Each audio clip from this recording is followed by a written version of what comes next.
Olá, bem-vindos. Hoje a gente tem uma tarefa bem específica, né? Dar uma olhada a fundo nos materiais de direito da criança e do adolescente. Isso aí, O foco é total naquilo que, assim, realmente importa para quem está se preparando para a magistratura, seja estadual ou federal, certo? exatamente. Aquele filtro essencial. Temos o ECA, claro, mas também um monte de legislação complementar, coisa nova, alteração recente, julgado importante. Sim, bastante coisa para analisar. A ideia é tentar montar um guia rápido, sabe? Direto ao ponto mesmo desse universo. Perfeito. E olha, é um tema, nossa, fundamental e vasto, né?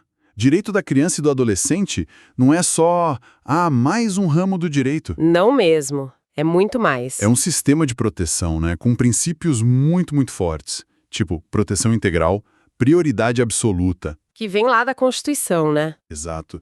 Direto da Constituição. O ECA, as leis mais novas, elas tentam tornar isso concreto, sabe? Dar vida a esses mandamentos. Entendi. Mas é aquilo, é um campo que está sempre mudando. Dinâmico. Aham. Tem lei nova, tipo a Henri Borel, a da primeira infância, e a jurisprudência também, né? Trazendo novas interpretações o tempo todo. Para quem está na batalha do concurso, é vital ficar de olho nisso. Estar atualizado é chave. Ok, então vamos empacotar isso. Qual a nossa rota? Acho que podemos começar pela base, né? Os princípios, os direitos essenciais e como eles se conectam com essas leis mais novas. Boa. A fundação de tudo. Depois a gente vê como o sistema protege na prática mesmo, sabe? Medidas de proteção, acolhimento. Fundamental. Daí, um tema pesado, mas super atual. A violência doméstica e a lei Henri Borel. Tem que abordar. Com certeza. Cai demais. Na sequência, sistema socioeducativo, ato infracional, lei do SINASE. Outro ponto nevrálgico. E não dá para esquecer dos crimes que são próprios do ECA, né? E o papel do Conselho Tutelar, que é importantíssimo. Vital, mas às vezes mal compreendido. E para fechar, como tudo isso funciona no processo, os aspectos processuais que o pessoal precisa saber. Sempre tentando linkar com a pergunta, o que o examinador quer ver aqui? Exato, o foco no concurso. Então, começando pela espinha dorsal, artigo 100 do ECA, os princípios, é mais que uma lista, né? É quase uma filosofia. Totalmente define a visão. Criança e adolescente são sujeitos de direitos, não objetos. Isso, proteção integral, prioridade absoluta, responsabilidade de todo mundo, Estado, família, sociedade. E aquele foco em tentar manter os laços familiares e comunitários, sempre que der, né? Essa é a bússola. Para interpretar qualquer coisa nessa área, tem que partir daí. E como essa bússola funciona na prática, com essas leis mais recentes que você mencionou? Bom, ela guia a aplicação. Não é só teoria, sabe? Pega a lei da primeira infância, a 13.257. O artigo 5º lista áreas prioritárias: saúde, educação, convivência familiar, etc. Certo. Mas aí veio a Lei 14.880, agora em 2024, e mexeu nesse artigo 5º. Ela cravou prioridade absoluta nos serviços para crianças de 0 a 3 anos que estão em situação de vulnerabilidade. Ah, então tem uma hierarquia aí dentro. Exatamente. Uma escolha clara do legislador. Focar na base da pirâmide, nos mais vulneráveis, bem no comecinho da vida. Para a prova, entender essa ordem de prioridade é crucial. Faz sentido. E o artigo 6º dessa mesma lei fala da abordagem intersetorial. Quer dizer, a solução não está só na mão da assistência ou só da saúde. Precisa juntar todo mundo. Essa ideia de juntar todo mundo, isso também aparece quando a gente pensa na pessoa com deficiência, né? Tem a Lei Brasileira de Inclusão, a Convenção da ONU. Como isso conversa com o ECA? Pode ter pegadinha aí? Pode, e é uma conversa importante. É uma complementariedade que reforça a proteção, na verdade. O Estatuto da Pessoa com Deficiência, lá no artigo 18, garante atenção integral à saúde, diagnóstico precoce, habilitação, reabilitação. A Convenção da ONU que o Brasil internalizou fala em vida independente, inclusão na comunidade, respeito ao lar, à família, direito de decidir sobre ter filhos ou não. Então são direitos que se somam aos do ECA. Exatamente. Se somam. Para quem está estudando, caso envolva uma criança ou adolescente com deficiência, Tem que aplicar tudo junto. ECA mais Estatuto da Pessoa com Deficiência mais convenção. É buscar máxima proteção. O examinador pode cobrar justamente essa interação, sabe? Entendi. A proteção integral fica mais robusta, com mais camadas. Agora, saindo um pouco dos princípios e indo para as ferramentas de ação. Medidas de proteção, artigo 99 do ECA. Elas são flexíveis, né? Dá para aplicar uma só ou várias juntas. Isso, e podem ser substituídas a qualquer tempo. Mas o ponto que sempre dá o que falar e que certamente interessa para a prova é o acolhimento institucional ou familiar, lá do artigo 101. Ah, sim. O afastamento da família. Exato. E aqui a palavra-chave para a prova é formalidade. O artigo 101, parágrafo 2º, é muito claro. Afastamento do convívio familiar é medida judicial. Competência exclusiva do juiz. Então precisa de processo contraditório, ampla defesa para os pais? Em regra, sim. Precisa de um procedimento contencioso. A exceção é a emergência, claro. Risco iminente para a criança, aí medidas urgentes podem ser tomadas, mas sempre com validação judicial depois. Mas, peraí, essa é a exclusividade do juiz, não complica na prática. Pensa numa situação de risco no meio da noite. O conselho tutelar, a polícia, eles não podem tirar a criança na hora antes da ordem do juiz? Como fica isso? Ótima pergunta. É um ponto super sensível e prático. O ECA, lá no 136, permite sim ao Conselho Tutelar aplicar medidas protetivas, inclusive o acolhimento emergencial. Ah, então pode. Pode, mas tem um porém gigante. Ele tem que comunicar imediatamente ao juiz. A polícia também pode agir em flagrante. O ponto crucial que o examinador adora explorar é que essa medida do conselho ou da polícia é emergencial e provisória. Entendi. Não se sustenta sozinha. De jeito nenhum. A manutenção desse afastamento depende sempre de uma decisão judicial, bem fundamentada, depois de ouvir as partes. O que não pode é a criança ficar acolhida no limbo, sem controle do judiciário. E tudo isso se formaliza com a guia de acolhimento, né?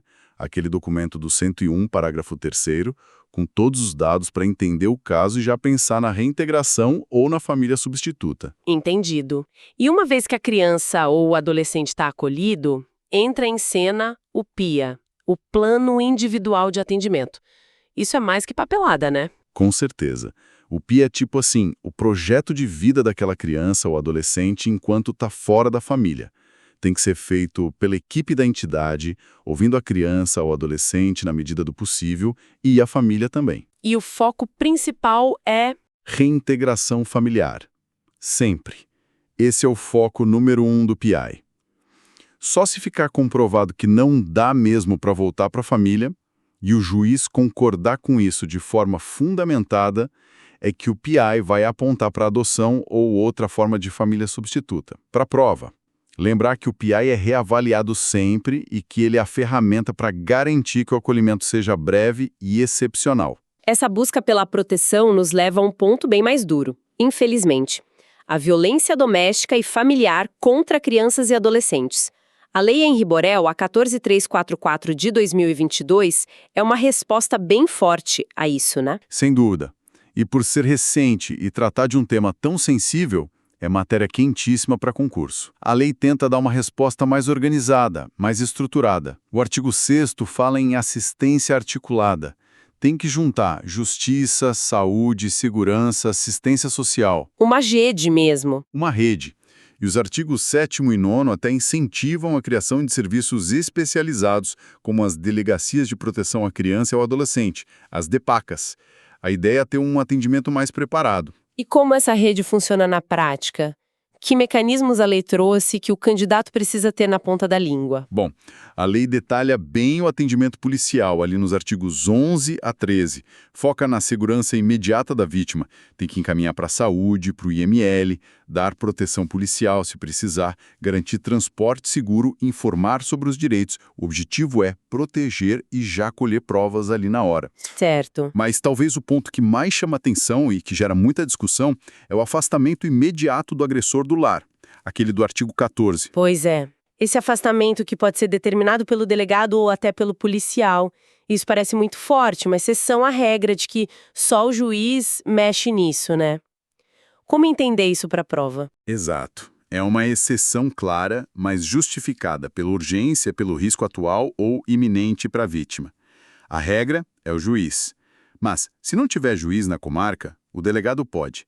Se não tiver nem juiz nem delegado, o policial pode. Uma escadinha de urgência. Perfeito. Uma escala de subsidiariedade para garantir a proteção na hora. Mas, de novo, tem controle. Essa medida tem que ser comunicada ao juiz em 24 horas e o juiz vai decidir se mantém ou não. É um ponto que mistura urgência e controle judicial posterior. Prato cheio para examinador. Faz sentido. E, além desse afastamento imediato... Aí, temos as medidas protetivas de urgência do artigo 15, que são basicamente as mesmas da Lei Maria da Penha aplicadas aqui. O juiz pode conceder na hora, né? Artigo 16. Afastar o agressor, proibir contato, até fixar alimentos provisórios. E essas medidas têm que ser registradas, tá? Artigo 19. E a prisão do agressor? A lei também foi clara nisso. Artigo 17. Cabe prisão preventiva do agressor? Sim. Ela remete lá para o CPP, para o artigo 313, inciso 3, que fala justamente da preventiva para garantir a execução das protetivas em caso de violência doméstica contra vulnerável. Isso é muito importante. Muita coisa para proteger a vítima. Sim. E tem mais. A proteção para quem denuncia, artigo 23, 24, e a qualificadora específica no Código Penal para homicídio contra menor de 14 anos, artigo 121, segundo, nono. A lei realmente tentou cercar a questão. E para ouvir essas vítimas tão vulneráveis, a lei dialoga com outras normas, né? Fundamental lembrar disso. A Lei 13.431, de 2017, que criou a escuta especializada e o depoimento especial. O objetivo é um só: colher o relato da criança ou do adolescente de um jeito protegido, sabe? Evitar que ele tenha que contar a história 1000 vezes em lugares inadequados, o que revitimiza demais. A famosa revitimização. Exato. A recomendação 49 do CNJ, lá de 2014, já vinha nessa linha. Precisa de equipe preparada, um lugar acolhedor, respeitar o tempo da vítima, são procedimentos que o futuro juiz vai ter que saber aplicar no dia a dia. Saindo um pouco dessa questão da violência, indo para a resposta do Estado, quando é o adolescente quem comete um ato infracional, aquela conduta que seria crime ou contravenção se fosse um adulto. Aí a gente entra no SINASE, né? O Sistema Nacional de Atendimento Socioeducativo da Lei 12.594. Isso. O SINASE é a lei que organiza como as medidas socioeducativas funcionam, desde a aplicação até a execução. Para a prova, é bom ter clareza na divisão de tarefas. Como assim? A União coordena, faz o Plano Nacional, dita as regras gerais, artigo 3º. Os estados é que botam a mão na massa. Criam seus sistemas estaduais, fazem os planos locais, executam as medidas mais pesadas, tipo internação e semiliberdade. E o meio aberto? O meio aberto, tipo liberdade assistida e prestação de serviços, eles executam em colaboração com os municípios. E os estados também têm que garantir defesa técnica para o adolescente e manter os cadastros atualizados, artigo 4º. Essa divisão de competências pode cair. E a execução dessas medidas, como a internação, ela segue algum princípio específico? Sim, vários. A lei e a resolução 98 do CNJ listam legalidade, excepcionalidade da internação, prioridade para o meio aberto, proporcionalidade, brevidade da medida, individualização, o PIA de novo, mínima intervenção, não discriminar ninguém e sempre tentar fortalecer os laços familiares e comunitários. São esses princípios que têm que guiar o juiz e a equipe. E na execução, quais os pontos que o candidato tem que ficar mais ligado? Olha, alguns pontos são quentes para a prova. A extinção da medida, artigo 46, tem várias causas. Atingiu os objetivos, o jovem fez 21 anos, uma doença grave. Certo. Um detalhe importante de estar no parágrafo 1º, se o jovem já tem mais de 18 anos e está respondendo a um processo criminal ao mesmo tempo que cumpre a medida socioeducativa, quem decide se a medida socioeducativa acaba é o juiz da execução socioeducativa, não o juiz criminal. Isso é crucial. Entendi, a competência não muda. Exato. Outro ponto. O tempo que ele ficou preso cautelarmente tem que ser descontado da medida, e o parágrafo 2º, e o mandado de busca e apreensão, artigo 47, vale por 6 meses, mas pode ser renovado. E a disciplina dentro das unidades, O material destaca o artigo 48. Como funciona isso? Aqui é onde fica realmente interessante para provas. O artigo 48 diz que qualquer sanção disciplinar que o adolescente receba pode ser revista pelo juiz. Isso já é importante. Certo. Mas o pulo do gato está no parágrafo 2º. Ele proíbe, veda o isolamento como castigo, como sanção disciplinar. Não pode isolar como punição? Não pode. O isolamento só é permitido excepcionalmente como medida de segurança, para proteger ele mesmo ou os outros. E mesmo assim tem um monte de garantia. Tem que comunicar o defensor, o MP e o juiz em 24 horas. Essa proibição de isolamento como regra e as condições para exceção, isso é um prato cheio para a questão discursiva, ou oral, sabe? Testa se o candidato conhece os limites do poder disciplinar ali dentro. Entendi. É um ponto crítico mesmo. E aquelas audiências concentradas que a Resolução 98 do CNJ criou? Para que servem? Elas são uma ferramenta bem inteligente de gestão e garantia de direitos. A ideia principal está lá no artigo 2º da resolução, é reavaliar obrigatoriamente a cada 6 meses as medidas de internação e semiliberdade. Só para cumprir tabela ou tem um objetivo maior? Tem um objetivo maior, com certeza. Não é só burocracia. É para garantir que o adolescente e a família participem, para conectar com a rede de apoio, saúde, escola, assistência social, para ver se o PIA está adequado à realidade dele e até para fiscalizar como está a unidade. Na prática, é um jeito de tentar garantir que a medida seja pedagógica e dure o mínimo necessário. Além dos atos infracionais cometidos pelos adolescentes, o próprio ECA traz crimes e infrações administrativas, né? Vamos passar rápido por eles. Quais os principais que o candidato não pode ir para a prova sem saber? Sim, o ECA tem seus próprios tipos. Para destacar, o artigo 240, que é submeter a criança ou adolescente a vexame ou constrangimento, os artigos 241 e 241-A, que tratam da pornografia infantil, produção, divulgação, inclusive online, crimes gravíssimos. Certo. O 247, que é divulgar ato infracional identificando o adolescente, isso é para proteger a imagem dele. E o 249, que é um tipo bem aberto, descumprir dever do poder familiar, da guarda, tutela ou até determinação do juiz ou do conselho tutelar. Esse 249 parece bem abrangente. É sim.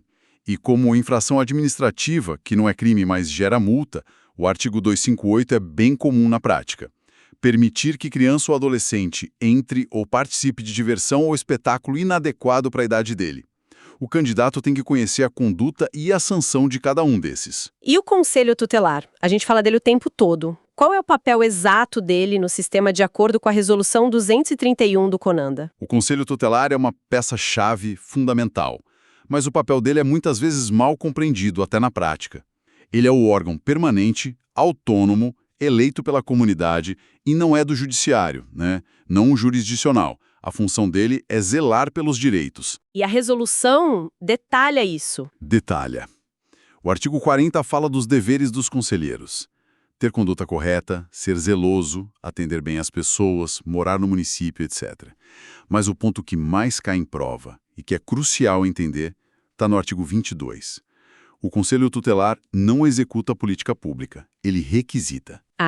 Essa distinção é importante. Ele não é o faz tudo. Exatamente.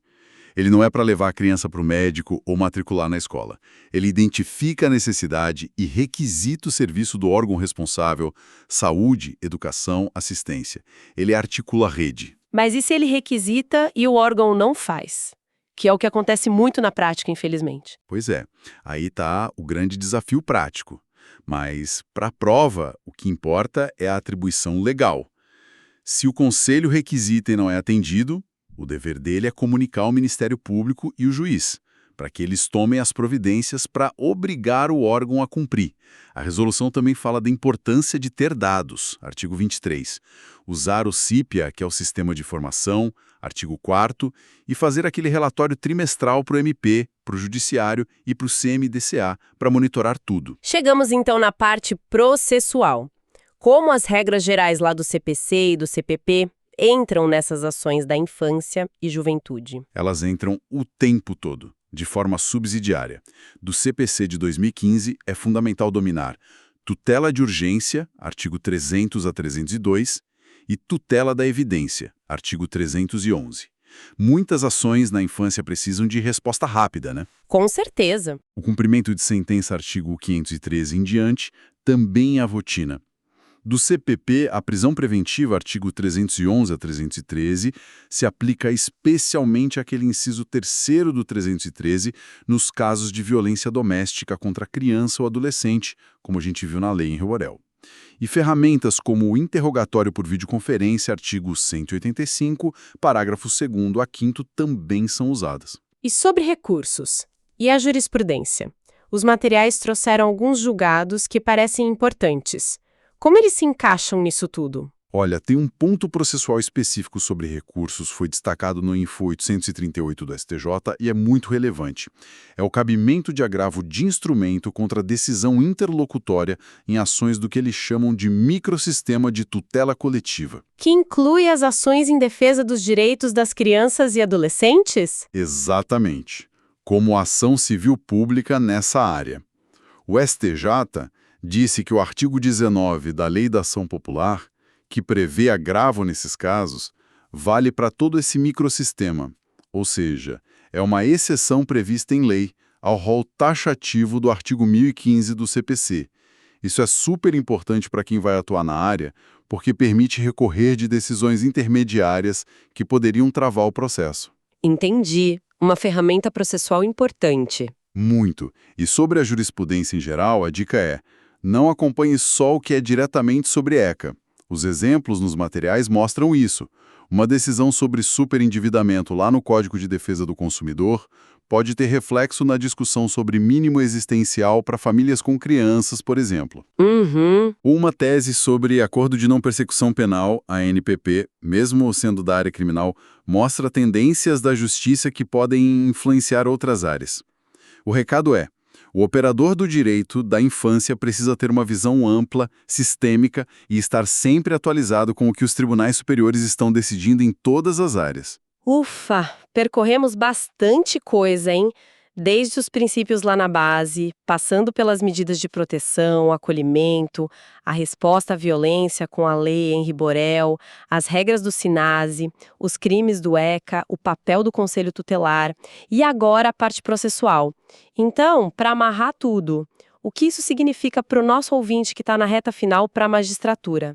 Qual o grande recado? O grande recado é: direito da criança e do adolescente não é matéria secundária.